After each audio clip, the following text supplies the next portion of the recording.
السلام علیکم، کیسے ہیں آپ سب؟ امید ہے سب خیریت سے ہوں گے۔ میں بھی اللہ پاک کا لاکھ لاکھ شکر ہے بالکل ٹھیک ٹھاک۔ رمضان کا دوسرا عشرہ الحمدللہ شروع ہو گیا ہے۔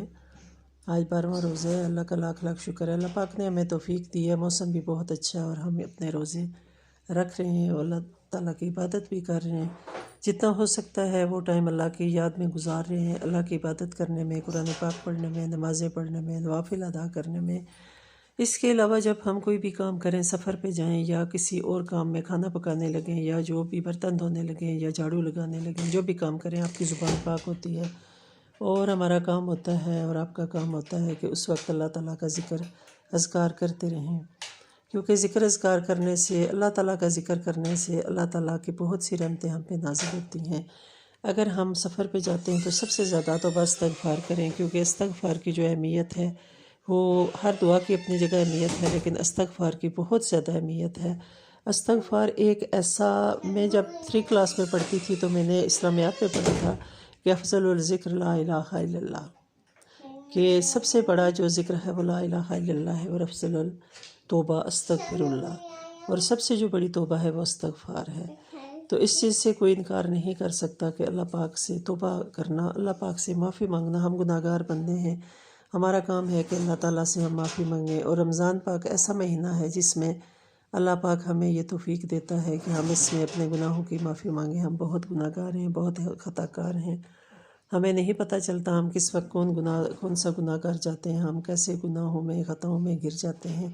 تو اللہ پاک سال میں ایک مہینہ ایسا لاتا ہے کہ جس میں ایک ہفتہ ایسا ہوتا ہے کہ ہم اس میں استغفار کرتے ہیں، تو اللہ تعالیٰ بہت قریب ہوتا ہے اور ہماری استغفار منظور کر لیتا ہے۔ اور حدیث سے بھی ثابت ہے کہ نبی پاک صلی اللہ علیہ وآلہ وسلم ہر رات 70 بار توبہ استغفار کرتے تھے، استغفر اللہ لازمی پڑھتے تھے۔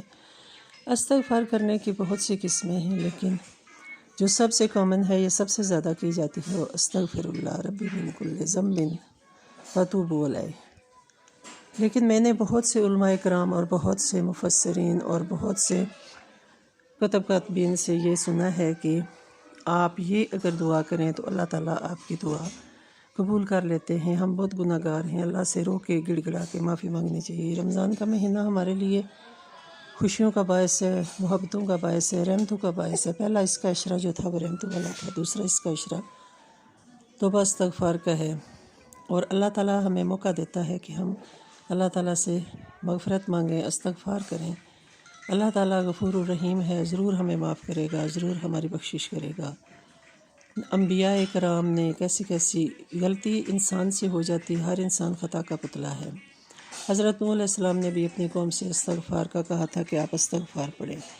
ہر نبی نے، ہر پیغمبر نے اپنے زمانے میں اپنے لوگوں کو استغفار کی تعلیم دی ہے۔ ہمارے پیارے نبی حضرت محمد مصطفیٰ صلی اللہ علیہ وآلہ وسلم خود بھی توبہ استغفار کرتے تھے، اور ان کی فیملی میں بھی جتنے ان کی آل تھی وہ سارے توبہ استغفار کو اپنا ورد بناتے تھے، اور اپنے روزمرہ کے کاموں میں حضرت فاطمہ زہرا ہمیشہ اپنا کام کرتے ہوئے نبی پاک صلی اللہ علیہ وآلہ وسلم کی جو سب سے پیاری لاڈلی بیٹی ہیں، جنت کی سردار ہیں، وہ بھی اپنا ہر کام کرتے ہوئے، چکی پیستے ہوئے، اپنے بچوں کو نہلاتے ہوئے، اپنے کام کرتے ہوئے وہ اللہ تعالیٰ کے اس پیاری استغفار کا وہ کرتی تھی، ورد کرتی تھی، استغفر اللہ پڑھتی تھیں۔ بنی اسرائیل میں ایک شخص تھا جس نے 99 قتل کیے۔ مولانا طارق جمیل کی میں اکثر ان کی گفتگو سنتی ہوں، تو ان کے بیان میں تھا کہ بنی اسرائیل میں ایک شخص تھا جس نے 99 قتل کیے، 99 مرڈر کیے، اور وہ تھک گیا۔ اس نے کہا کہ میں اب کیا ایسا کوئی ذریعہ ہو سکتا ہے کہ اللہ تعالیٰ مجھ سے راضی ہو جائے اور میں آگے قتل کرنا بند کر دوں۔ ایک شخص سے اس نے پوچھا تو اس نے کہا کہ نہیں، بس تم نے تو 99 قتل کیے، تم کبھی بھی بخشے نہیں جاؤ گے۔ چلتا گیا، آگے گیا تو اسے ایک اور شخص ملا، جس نے اسے کہا تھا کہ تم اب بخشے نہیں جاؤ گے، اس نے اس بندے کو بھی قتل کر دیا، تو 100 پورے ہو گئے۔ اس کے بعد پھر بھی اسے اللہ سے امید تھی، چلتا گیا، اس نے ایک اور شخص سے پوچھا کہ کیا میری بخشش کا کوئی ذریعہ ہو سکتا ہے، تو اس شخص نے اسے بتایا کہ تم توبہ استغفار کرو، اپنے اللہ سے سچے دل سے مانگو، معافی مانگو، تو اللہ تعالیٰ تمہیں معاف کر دیں گے۔ وہ شخص چل پڑا، لیکن اس شخص نے ساتھ یہ بھی بتایا کہ تم وہ سامنے بستی ہے جو کہ نیک اور پرہیزگار لوگوں کے ہے، اس میں چلے جاؤ گے اور تم اپنے پچھلے تمام گناہ چھوڑ دو، اور جو تم نے قتل و غارت کی ہے اس سے اللہ تعالیٰ سے سچے دل سے معافی مانگو تو اللہ تعالیٰ تمہیں معاف کرنے والے ہیں۔ وہ شخص جو ہی چلا تو ابھی وہ اپنی بستی سے نکلا، کچھ اس کے قدم پیچھے تھے کچھ آگے تھے، یعنی ایک قدم اس کا پیچھے ایک آگے، اور اس کے جو ہاتھ تھے وہ اگلی بستی میں جا کے لگے اور اس شخص کی موت واقع ہو گئی، یعنی وہ گر گیا۔ ملک الموت آ گئے اور اس کی حضرت عزرائیل علیہ السلام نے اس کی روح قبض کر لی اور اس کی موت ہو گئی۔ اب جو جہنم تھی وہ کہتی تھی کہ میرا یہ بندہ ہے، اور جنت کہتی تھی کہ میرا بندہ ہے، کیونکہ اس نے ارادہ کر لیا تھا کہ میں نے استغفار کرنی ہے۔ کرتے کرتے ایسا ہوا کہ فیصلہ ہونے لگا کہ یہ جنت میں جائے گا یا دوزخ میں جائے گا۔ تو اللہ تعالیٰ کو اس بندے کی یہ بات پسند آ گئی تھی کہ اس نے ارادہ کر لیا کہ میں استغفار کروں گا، تو اللہ تعالیٰ نے جو اس کی اپنی بستی تھی اس کی زمین اتنی وسیع کر دی، اور جو اس کی نیک لوگوں کی بستی تھی اس کی زمین اللہ تعالیٰ نے تنگ کر کے اس کے قریب کر دی۔ تو اس بندے کے جو زیادہ جسم تھا وہ چلا گیا، جو بستی تنگ ہو گئی اس کی طرف، اور جو کم جسم کا حصہ تھا وہ چلا گیا جو بستی وسیع ہو گئی تھی اس کی طرف۔ تو کیا ہوا کہ اس کی باڈی کا جو زیادہ پارٹ تھا، زیادہ حصہ تھا، وہ چلا گیا جنت والوں کی طرف، اور جو اس کے جسم کا کم حصہ رہ گیا تھا وہ اس کا چلا گیا دوزخ کی طرف۔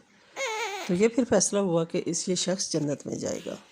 اب اس بات سے ہم اندازہ لگائیں کہ ایک بندے نے صرف ارادہ کیا کہ میں توبہ کرنے جا رہا ہوں، یعنی اس نے توبہ کی، لیکن اس طرح مستقل جیسے کہتے ہیں نا پکی توبہ اس نے نہیں کی، لیکن ارادہ کیا اور اس بستی کی طرف چل پڑا، تو اللہ تعالیٰ نے اسے جنتی بنا دیا۔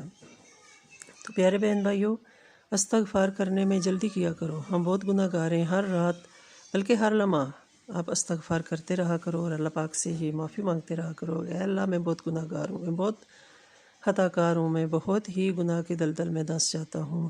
جو ہماری کوشش ہوتی ہے کہ ہم ہر گناہ سے بچیں، لیکن نہیں پتہ ہوتا کہ کب ہم کوئی ایسے چھوٹا سی بات، کوئی غلطی کر جائیں جو گناہ میں شامل ہو جائے۔ تو ہر وقت استغفار کی تسبیح کرتے رہو، استغفر اللہ ربی من کل ذنب واتوب الیہ۔